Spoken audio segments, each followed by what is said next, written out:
without question, hands down, one of the best players that's ever come through Drury.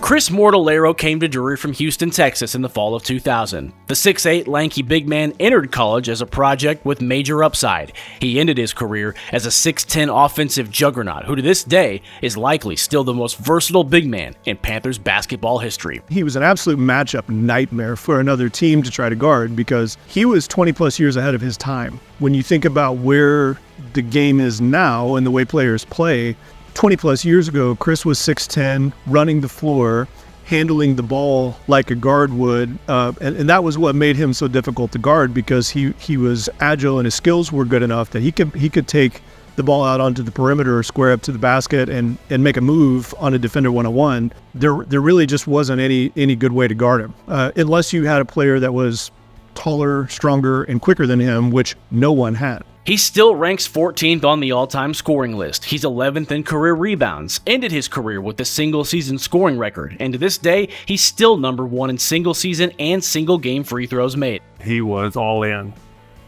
Whatever you ask of me, I will do. He was a high-performing, low-maintenance player. He did everything you would want him to do. He was almost too good to be true. He was a gamer, and he was, you could always count on him to get 20 points, 8, 10 rebounds. By the end of his career, I've never seen a player improve that much and make that much progression with their overall game. And I think it's a testament to his hard work and the way that he committed to developing his game. And he just kept doing that his entire career at Drury. Mortellaro led by example, and there's a story, one in particular that his coaches and teammates always come back to that showcases what made number 42 so special. We were 3-6 at the start of his senior year. A lot of teams would have folded, would have just gave in, thrown the season away. But Chris and those seniors didn't let us do that. And then we were playing Henderson State, one of the best teams in the AIC. And it was a close game, low scoring, and Chris made a key shot to put us over the top. And without doubt, that would be my opinion of where it started. It sparked it. Drury went on to win 21 of its next 22 games.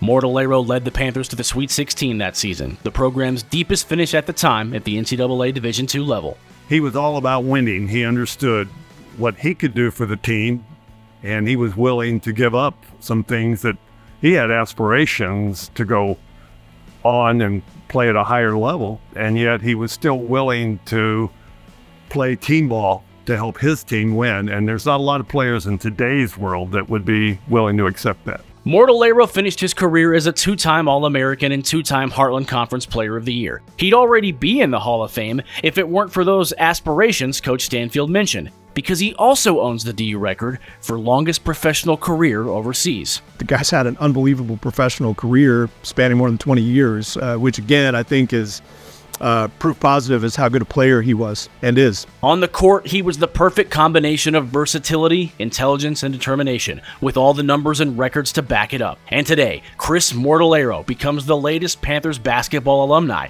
inducted into the Drury Sports Hall of Fame.